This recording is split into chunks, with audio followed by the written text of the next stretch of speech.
La sonification, qu'est-ce que c'est? C'est simplement de prendre des données, n'importe quelle donnée en fait, puis être capable de les exprimer en son. Et on a commencé à travailler sur les données du dégel du pergélisol et de la fonte des glaces, parce que le Grand Nord québécois est la zone où le réchauffement climatique est la pire. C'est pratiquement 4 fois plus rapide et plus intense que ce qu'on peut connaître dans le sud du Québec. Parce que c'est des données complexes, il n'y a pas nécessairement de musique dedans. Donc la musique est un peu cachée dans les données. Il faut aller voir quelles sont les propriétés de ces données-là qui sont intéressantes pour pouvoir convertir les données en information qui peut être utilisée par un musicien pour pouvoir faire de la composition.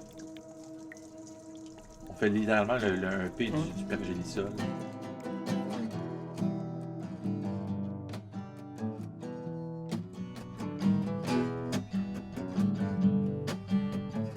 Ça, c'est un projet qui est très intéressant. On fait des forages dans le pergélisol, on met des câbles avec des petits thermomètres, si on veut, des thermistances. Ça mesure les températures à chaque heure pour toute l'année, sur plusieurs années. Donc, on enregistre un peu le climat dans le sol. Donc, si on voit un réchauffement climatique, on va le noter à partir du réchauffement des températures. Et puis là, il y avait ce professeur de l'Université de Montréal, Olivier Beauchet, qui m'a approché pour dire « Est-ce qu'on pourrait transformer des températures en notes de musique? » Bon, dans mon domaine, on ne fait pas ça souvent.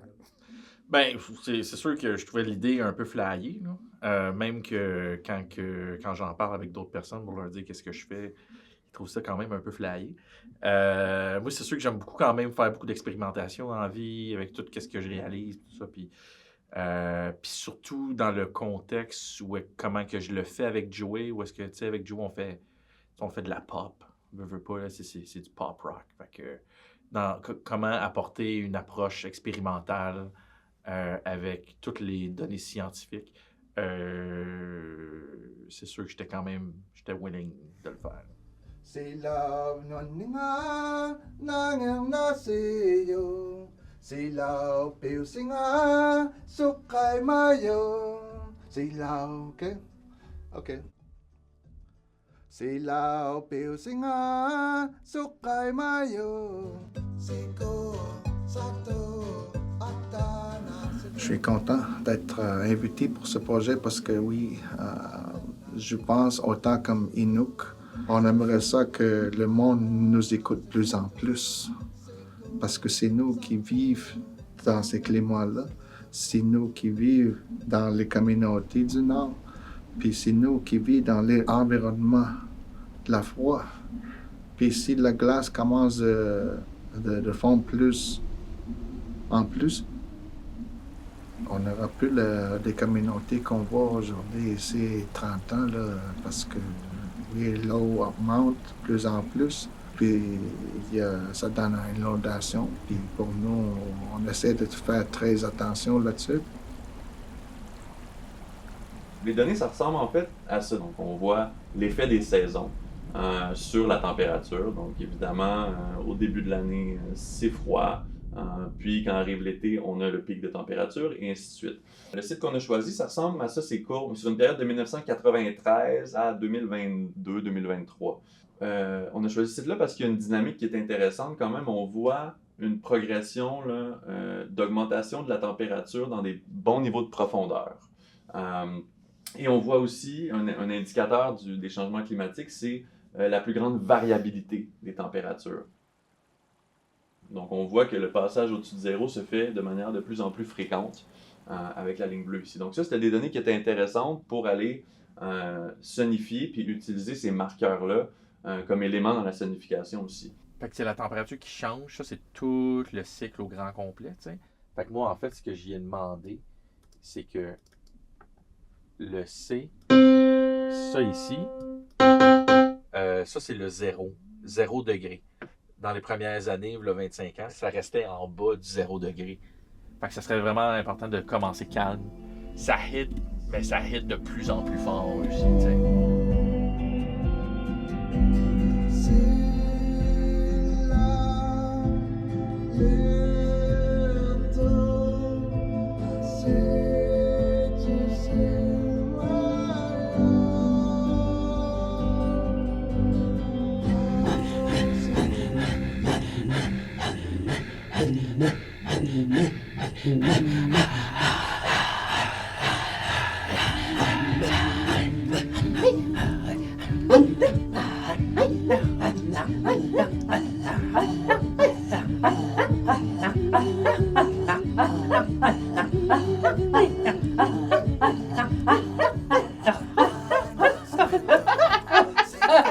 It's playful.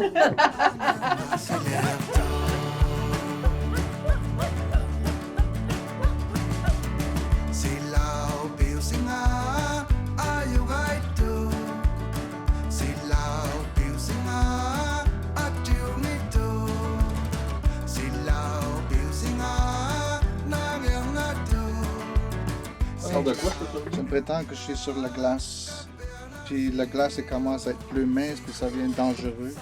Puis là, quand la glace elle commence à mourir, ça vient. Comme une danse. C'est ça. C'est cool. Ça fait le feeling de la danse, puis tu danses sur la glace, puis il y a comme le risque de on danse tous ensemble, peut-être que la glace va briser, mais on danse quand même. Adaptabilité, on s'adapte à un nouvel environnement et on garde le sens de la vie. Concrètement, pour moi, le mouvement, c'est la vie, quoi. Quand je dis Siku Santu, ça vient la glace, elle commence à être vraiment mince, comme au temps qu'on avait dans le temps. Puis là, aujourd'hui, Siku Santu, c'est comme on doit faire très attention à ce qui se passe maintenant avec la glace.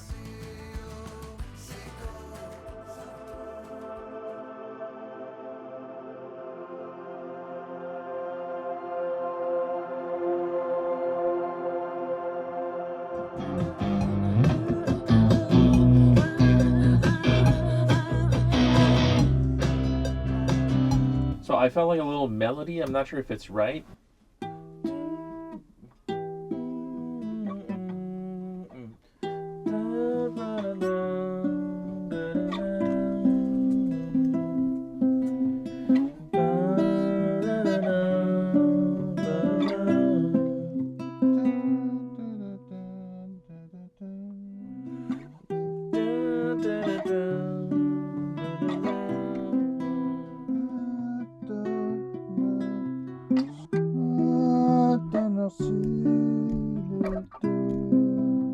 That's beautiful.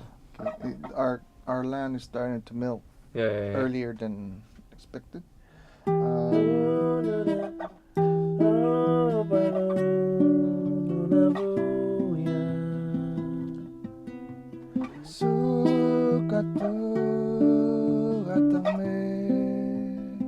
Really fast. Okay, I like that. So. And you know that second line? Go down. Yeah, or like. Start thinking about what needs to be done. Right. Promoting the real impact that's happening in the North. Let's go right now. Think about certain things that we can implement to the government or whoever is responsible.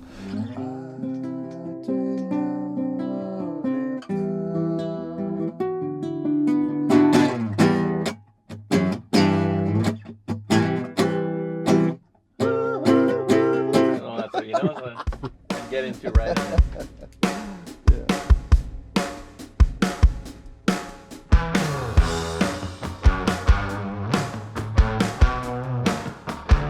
On entend de plus en plus parler de ce qu'on appelle l'éco-anxiété. C'est l'impact des changements environnementaux sur notre santé mentale. On s'inquiète, on s'angoisse. Et donc on a décidé de travailler dans le laboratoire sur susciter des émotions positives chez les personnes pour lutter contre l'éco-anxiété et contre l'aggravation de ce phénomène pouvant mener à des dépressions. Et on s'est dit pourquoi ne pas utiliser un vecteur universel qui permet le dialogue entre tout le monde, qui est culturellement, universellement même compris et accepté par tous, qui est l'art. Et d'essayer de trouver une solution originale, passant par les émotions, qui est vraiment le moteur de nos actions, en allant écouter, en allant regarder ce que font les autres, notamment les peuples autochtones, et leur approche de l'environnement, de la nature. En parlant continuellement de les avertir plus en plus, on espère qu'on pourrait mieux être écouté par les environnementalistes et les personnes en charge dans le monde. Et donc, ces projets-là, j'ai l'impression, peuvent un peu soulever le voile pour nous permettre de comprendre à quel point tous les éléments d'un écosystème sont et restent connectés d'une manière qui est tout à fait magnifique.